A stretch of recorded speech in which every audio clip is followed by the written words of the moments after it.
한 소년이 학교의 선생님을 찾아와서 상담을 했습니다. 선생님, 저는 날마다 아버지의 구두를 닦습니다. 그런데 그 일이 정말 싫거든요.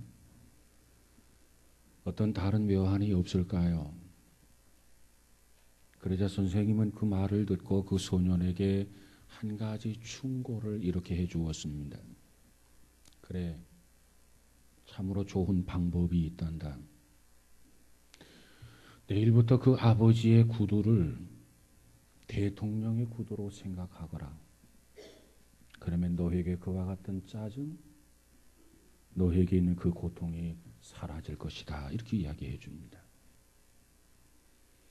그리고 그 소년은 그 이튿날부터 이제 아버지의 구두를 닦으면서 마음속으로 이렇게 생각을 합니다. 이 구두는 대통령 할아버지의 구두다.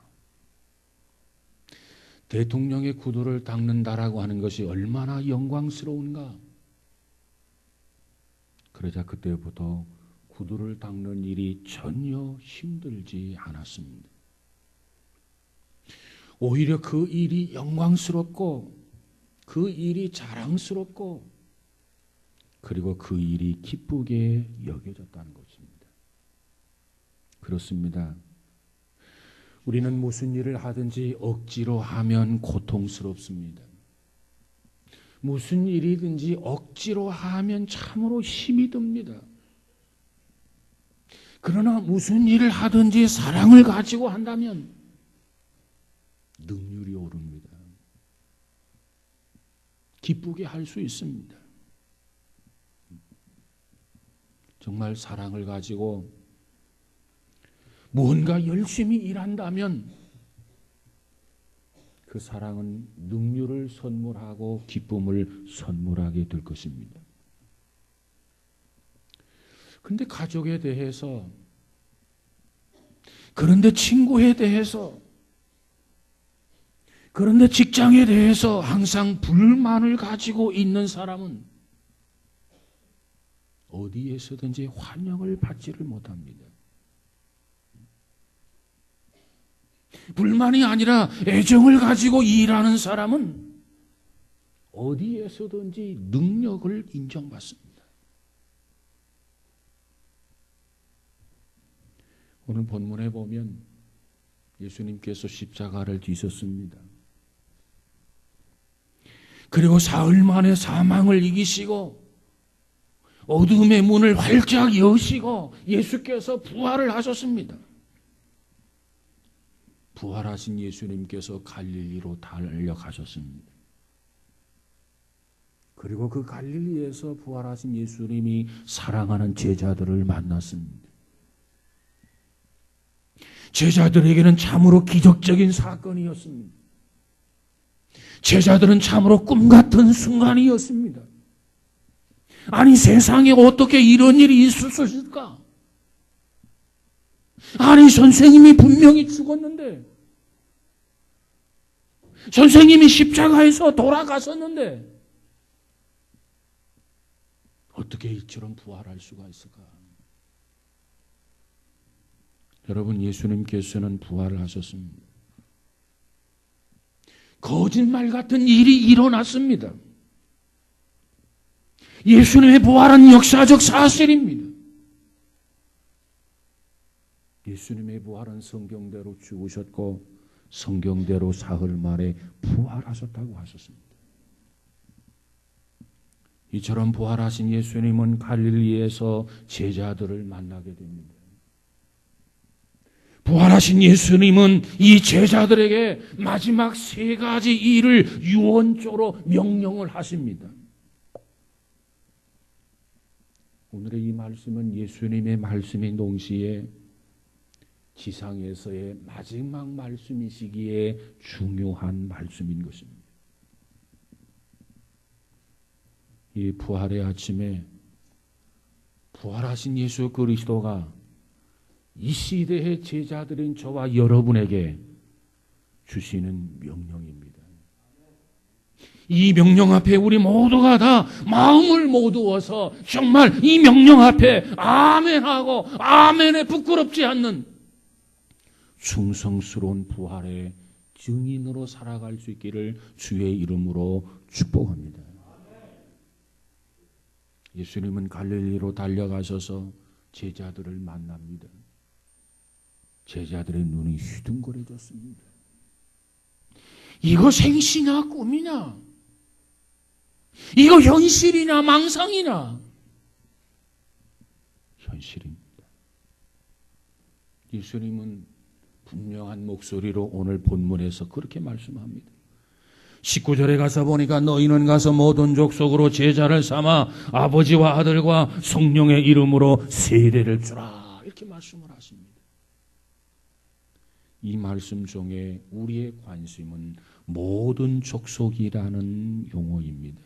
모든 족속, 나라와 민족, 정치와 종교, 문화와 이념, 지역과 풍습, 그 밖의 모든 것을 초월해서 글자 그대로 인류 전체에게 이 부활의 소식, 이 복음을 전하라는 겁니다.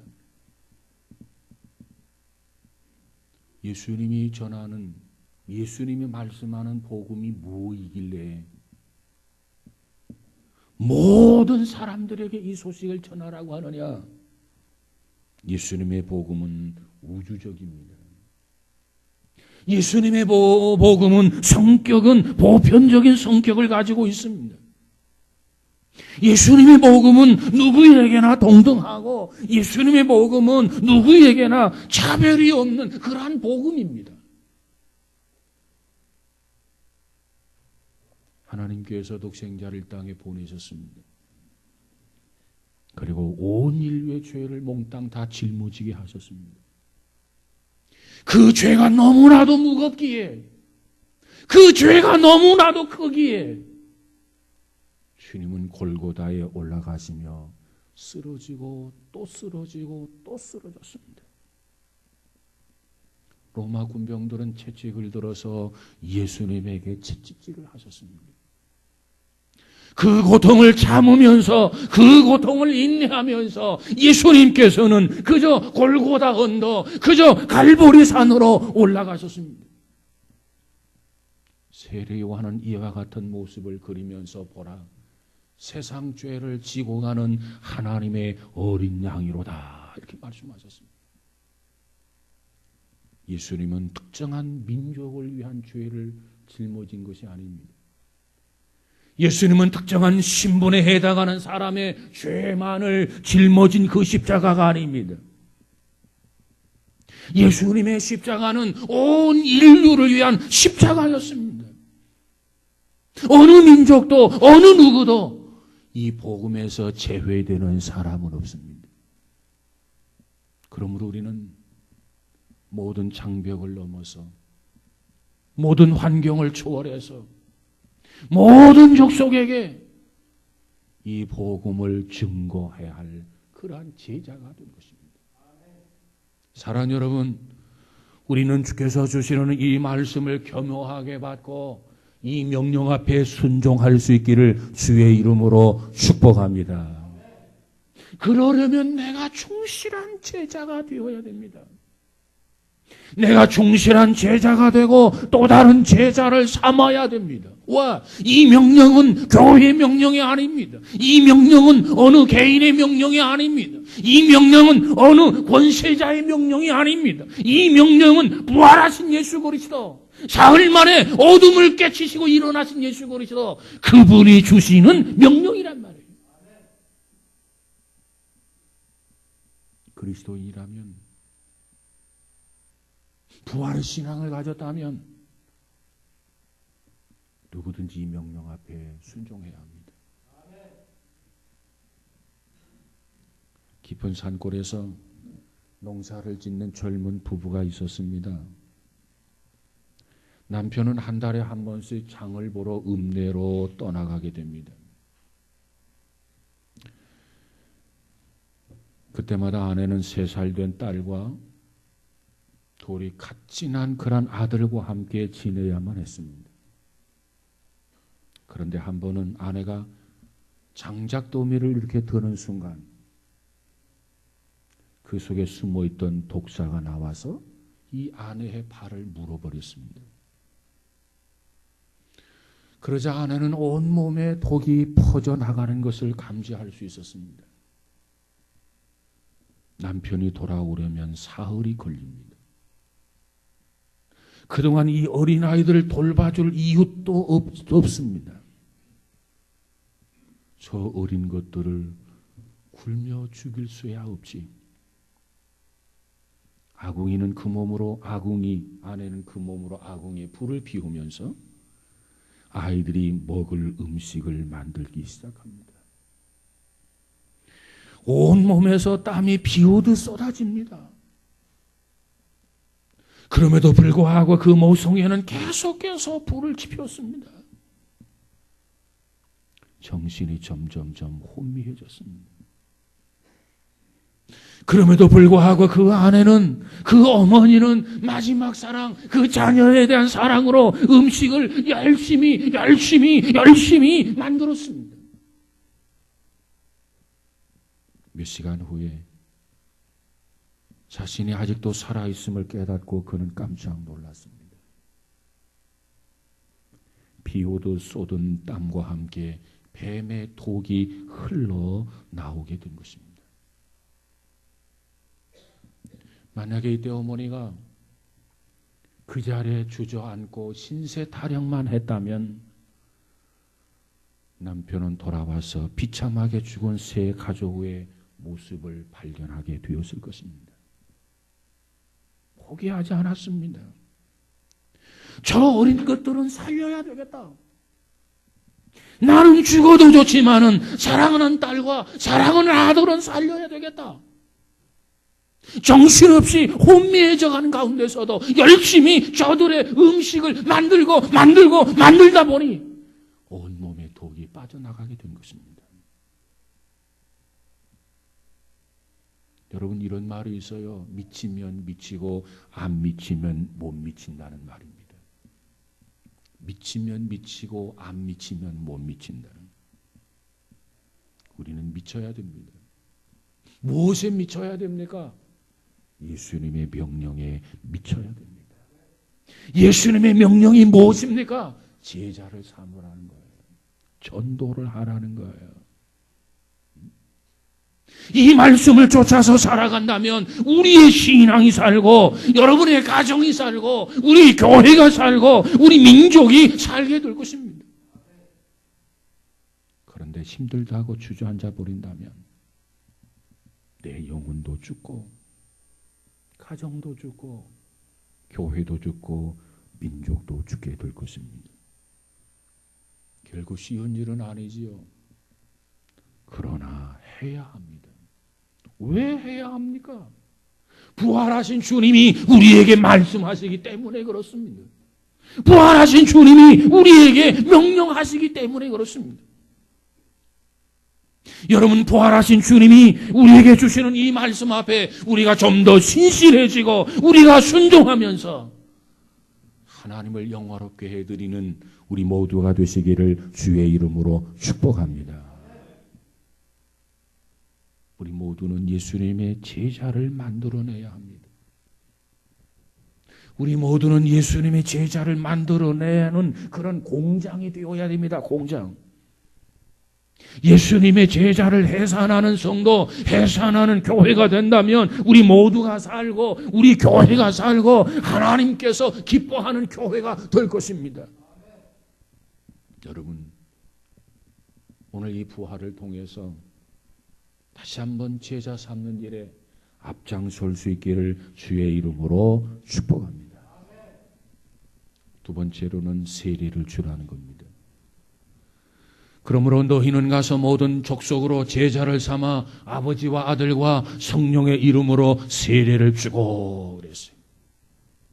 아버지와 아들과 성령의 이름. 이 말씀에서 그 유명한 삼위일체 교리가 생겨났습니다. 사실 성경에는 삼위일체라는 말이 없어요. 간접적으로 삼위일체를 시사하는 구절들이 신구약 성경에 많이 나와 있습니다. 그래서 성경을 연구하는 성서학자들, 성경을 연구하는 신학자들이 다 그 점을 뭐라고 강조하느냐? 삼위일체라 이렇게 용어를 쓰게 된 것입니다. 삼위일체 하나님으로 세례를 받았다. 이 무슨 얘기입니까? 우리가 구원의 주를 전할 때, 우리가 이 구원의 복음을 전할 때 어느 한쪽에만 치우치지 말라는 거예요. 하나님만 전해서도 안 되고, 그리스도만 전해서도 안 되고, 성령만 전해서도 안 되고, 하나님도 전하고 그리스도도 전하고 성령도 전해야 된다는 거예요. 여호와 증인들은 하나님만 전합니다. 잘못된 거예요. 이 성부와 이 성자와 이 성령은 삼위인데 서로의 위격만 다를 뿐 한 분 하나님이십니다. 우리 기독교가 믿는 하나님은 오직 한 분이시며 그분이 삼위격을 가지고 계시다고 하는 거예요. 그 삼위는요, 성부, 성자, 성령 동등. 누가 위고 누가 아래고 그거 없이 동등해요. 그리고 그 삼위는 언제나 함께 동력을 합니다. 그리고 그 삼위는 언제나 함께 거합니다. 그래서 예수님께서는 제자들에게 말하기를 이 삼위의 이름으로 세례를 주라 이렇게 말씀하셨어요. 그렇다면 세례는 무엇입니까? 구원받은 성도가 받는 것이 세례입니다. 세례를 받음으로 예수님의 죽음이 내 죽음이 되는 거고, 세례를 받음으로 예수님께서 부활하신 것이 내 자신의 부활이 되는 겁니다. 나는 지금 살아가고 있지만은 나도 죽고 난 다음에 예수님과 똑같이 예수님 부활한 것처럼 나도 부활한다. 그래서 예수님의 죽음과 예수님의 부활을 우리 자신과 동일시하는 게 이것이 뭐냐? 이것이 바로 세례라는 거예요. 세례를 통해서 우리가 주와 함께 죽고, 세례를 통해서 우리가 주와 함께 같이 살아서 새 생명을 얻게 되는 것을 믿으시기 바랍니다. 이것을 공적인 공동체 앞에서 선언하는 것, 신앙을 고백하는 것, 이것이 바로 세례라고 하는 것입니다.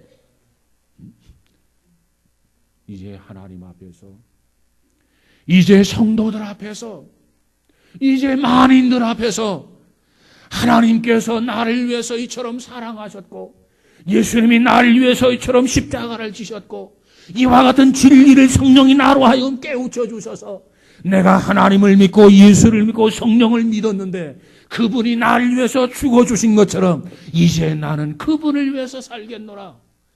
이것을 고백하는 것이 세례예요. 그러므로 세례는 역사적인 순간입니다.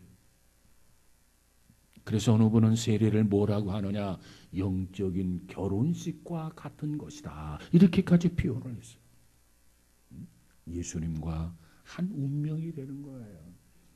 그리고 나서 예수님은 우리의 신랑이 되시고 우리는 예수님의 신부가 되시고, 신부로서 예수님의 재림, 신랑 되신 주님을 기다리게 되는 줄로 믿습니다.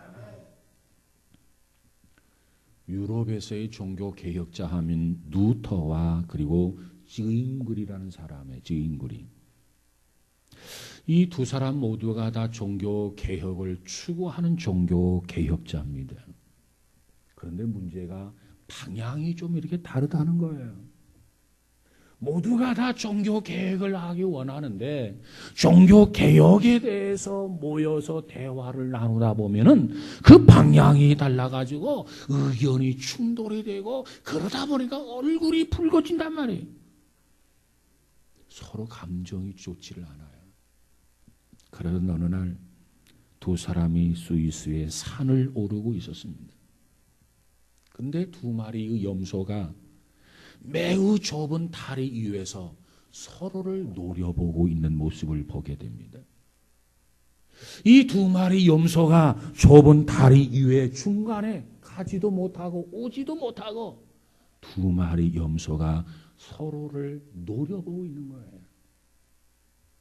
곧 한판 싸움이 붙을 것만 같은 분위기였습니다. 궁금했습니다. 도대체 어떻게 될까?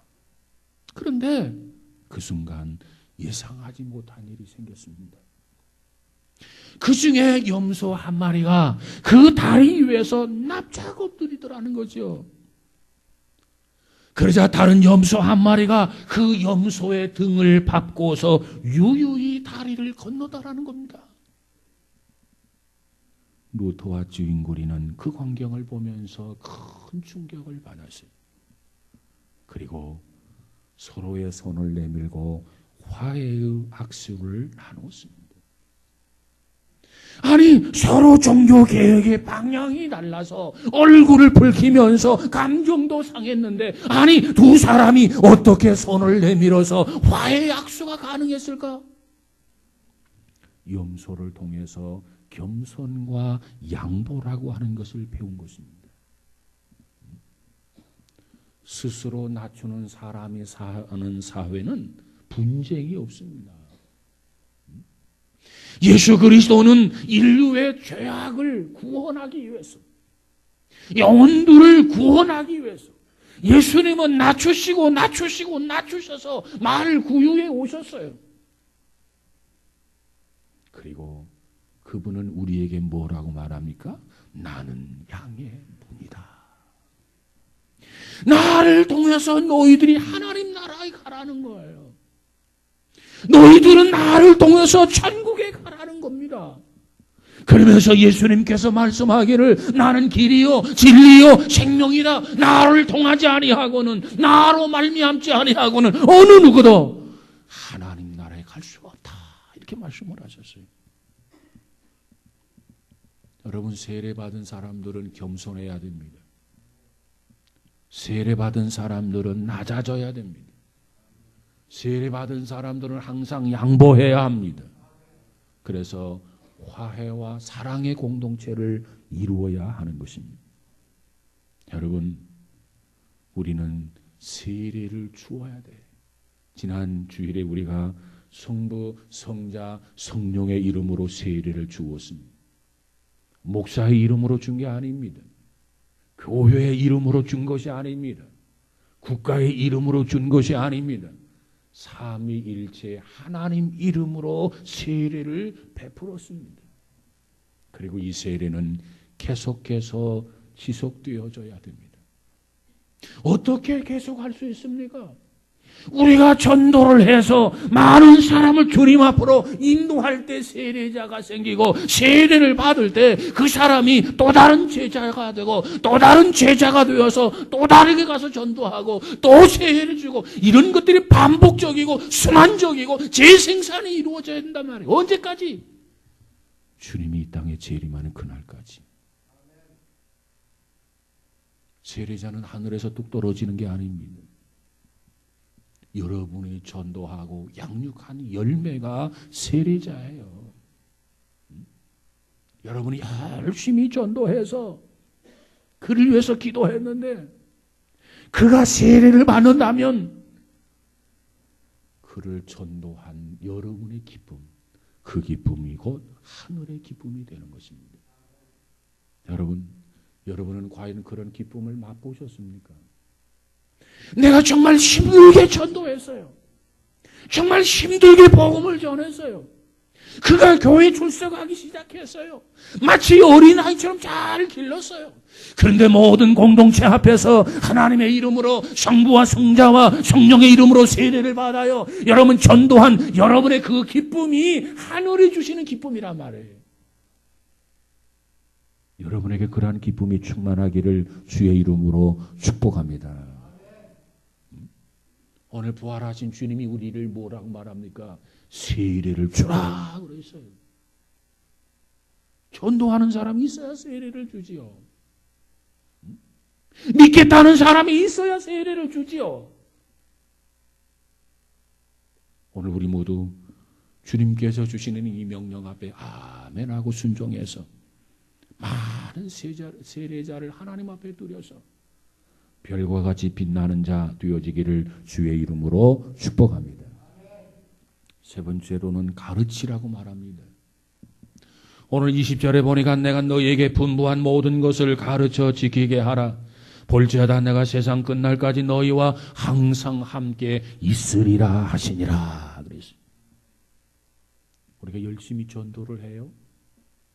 그리고 세례를 받게 해요. 그리고 그것으로 끝나는 게 아닙니다. 가르쳐 지키게 하라.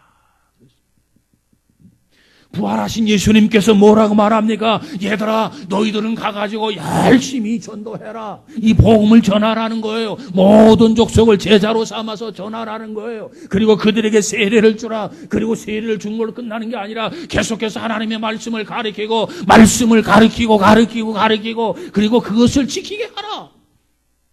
그때 주님이 우리에게 약속합니다. 내가 세상 끝날까지 너희와 항상 함께 하겠다.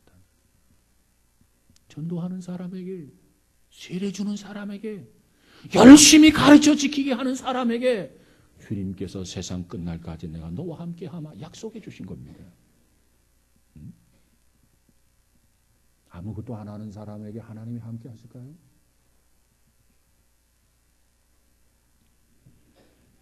우리는 전도한 것만 가지고도 만족해서는 안 됩니다. 말씀을 믿고 그 말씀을 지키도록 교육해야 돼요.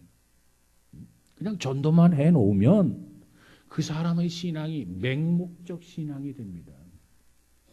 그 사람의 신앙이 미신적 신앙이 됩니다. 그러나 하나님의 말씀을 부지런히 가르쳐야 돼요. 하나님의 말씀으로 양육해야 돼요. 그럴 때 그가 건강한 신앙인이 된단 말이에요. 여러분, 어머니 뱃속에서 10달 동안 어린아이가 태중에 있다가 태어나게 됩니다. 어린아이를 그냥 방치해도 되나요? 아니죠. 우유를 먹일 때 우유를 먹이고, 옷을 갈아입힐 때 옷을 갈아입히고, 목욕을 시킬 때 목욕을 시키고, 이웃식을 시킬 때 이웃을 시키고, 끊임없이 관심을 가지고 아이를 길러야 된단 말이에요. 어린이집에 갈 시간이 되면 어린이집에 보내고, 유치원에 갈 때가 되면 유치원에 보내고, 그리고 잘 적응하는가도 살펴보고, 초등학교, 중학교, 고등학교, 대학교 이렇게 길러야 건강한 자녀가 되고 건강한 사람이 되고 어디에든지 쓸모 있는 사람이 된 것 아니겠습니까? 신앙도 마찬가지예요. 전도해놓고 방치하면 안 돼요. 여러분의 양육이 필요하다 그 말이에요. 여러분, 알렉산더 대왕이 4만 명의 병정을 이끌고 동방 원정에 나섰습니다. 지리에 박지 못했던 그러한 대군은 사막 중심에서 헤어나오지 못했습니다. 전투는 고사하고 사막에서 떼죽음을 당한 위험에 처해 있었습니다. 그리고 이때 알렉산더와 그리고 군사들은 한결같이 심한 갈증에 괴로워했습니다. 이것을 알았던 한 군사가 적진에 뛰어들어갑니다. 그리고 물 한 병을 훔쳐가지고 왔습니다. 그리고 알렉산더 대제에게 대왕께서, 대제여, 이 물을 통해서 목을 죽이시고 힘을 얻어서 우리를 구출해 주소서. 이 말을 남기고 그 병사가 그 자리에 쓰러져서 죽었습니다.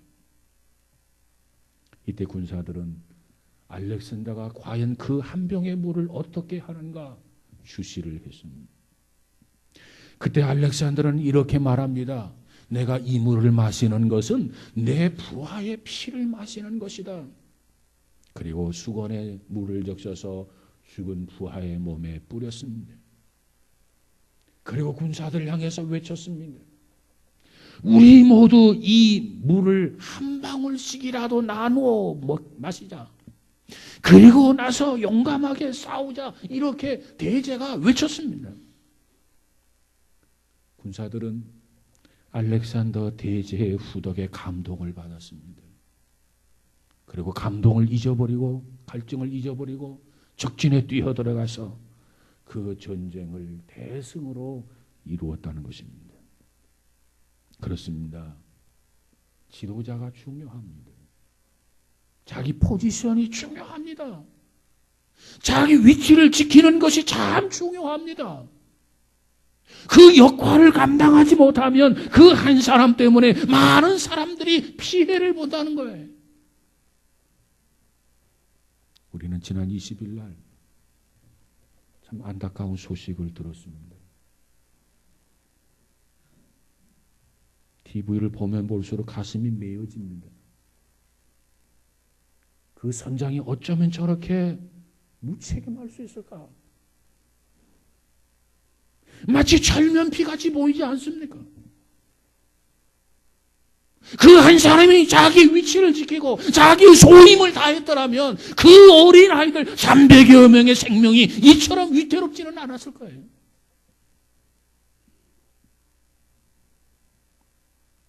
한 사람의 역할이 이처럼 중요해요. 그 역할을 하느냐 못하느냐에 따라서 다른 사람을 살리느냐 죽이느냐예요. 우리는 모든 사람을 자기 몸처럼 사랑해야 합니다. 내 이웃을 내 몸처럼 사랑하라. 주께서 주시는 교훈이 아닙니까? 계명이 아닙니까? 내 몸을 사랑하는 걸 탓할 일은 없어. 그러나 이웃을 내 몸처럼 사랑하라. 이것은 가르침이 아니라 삶이 되어야 합니다. 예수님께서 삶으로 보여주셨어요. 그러면서 말하기를 내가 너희를 사랑한 것처럼 내가 너희를 사랑하기 때문에 내가 너희들을 위해서 이처럼 산다. 내가 십자가를 졌다. 너희들도 이처럼 사랑해라. 우리는 역할을 잘해야 돼요. 자기 직분을 잘 감당해야 돼요. 예수님처럼 삶으로 말해줄 수 있어야 돼요. 삶이 없는 말은 영향력이 없습니다. 영양가가 없어요. 울리는 꽹과리라고 성경은 그렇게 말합니다. 소음이란 말이에요. 소음. 교육, 가르친다라고 하는 거 결코 쉬운 게 아닙니다. 그러나 중요해요. 그렇기 때문에 예수님께서는 가르쳐라 이렇게 말씀을 하고 있어요. 교회 교육 참 어렵습니다. 그러기에 여러분의 관심과 여러분의 기도가 더더욱 필요합니다. 교회 교육이 없이는 교회 미래가 없어요. 그래서 우리 자신들도 열심히 배우면서 또 가르쳐야 돼요. 열심히 배우면서. 그래 내 신앙이 건강해지고 내 신앙이 건강해야 다른 사람도 건강하게 키워낼 수 있는 거 아니겠습니까? 배우는데 게을러진다면 이상한 사람이 돼요. 배우는데 나태해진다면 이단에 빠지게 돼요. 여러분, 우리는 열심히 배우고 열심히 가르치십시다. 이것이 바로 우리를 위해서 죽으셨고 우리를 위해서 부활하신 예수님께서 제자들에게 당부하신 유언이라 그 말이에요. 너는 모든 족속을 제자로 삼아라. 그리고 그들에게 성부와 성자와 성령의 이름으로 세례를 주라. 그리고 그것으로 끝나는 게 아니라 하나님의 말씀을 가르치고 말씀을 가르친 대로 지키는지 지키지 않는지 확인하면서 행하도록 하라. 이게 주시는 말씀이에요.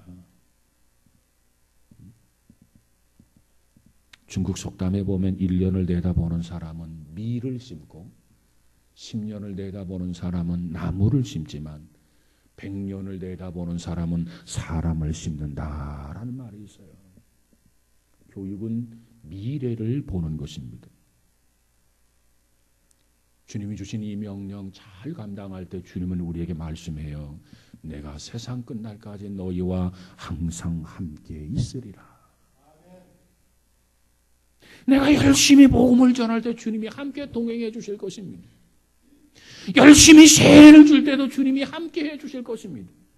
열심히 내가 말씀을 가르칠 때도 주님이 약속하신 그대로 내 자리를 잠깐도 비우지 아니하고 세상 끝날까지 우리와 함께 해 주실 것입니다. 하나님이 여러분과 함께하기 원하십니까? 그렇다면 이 명령 앞에 순종하시기 바랍니다. 이것이 임마누엘이에요. 하나님이 나와 함께하는 것. 내가 하나님을 내 옆에 잡아놓아야 되겠는데 어떻게 하나님을 내 옆에 잡아놓을 수 있을까?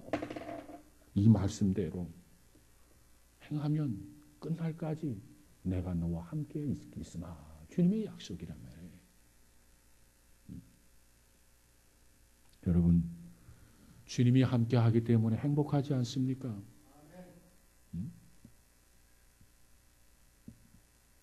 그 학생들의 마음속에 주님이 계셨다면 그래도 그들의 마음에 참 평안함이 있었으리라고 생각합니다. 주님이 함께하면 죽음도 두렵지 않습니다. 주님이 함께하면 만족합니다. 주님이 함께하면 행복합니다. 그러기 위해서는 제자를 삼고 모든 족속을 제자로 삼고 성부, 성자, 성령의 이름으로 세례를 주고 그들에게 하나님의 말씀을 가르치는 일, 이 사역에 순종할 수 있는 성도, 순종하는 교회가 되어져서 부활하신 예수님을 기쁘게 해드리는 우리 모두가 다 되시기를 주의 이름으로 축복합니다. 부활하신 예수 그리스도를 전하는, 부활의 이 복음을 전하는 저와 여러분 되시기를 주의 이름으로 축복합니다. 기도합니다. 거룩하신 하나님, 예수님께서 죽은 지 사흘 만에 부활하셨습니다. 제자들은 슬피 울고 있었습니다. 그러나 막달라 마리아가 제자들에게 부활의 소식을 전했습니다. 그리고도 저들이 믿지를 못했습니다. 그리고 살아생전에 말씀한 대로 갈릴리에서 만나자 예수님께서 부활하신 후에 갈릴리로 달려가셨습니다. 그리고 제자들도 그곳에 모였습니다. 이제 부활하신 주님께서 제자들에게 마지막 말씀을 남겨주셨습니다.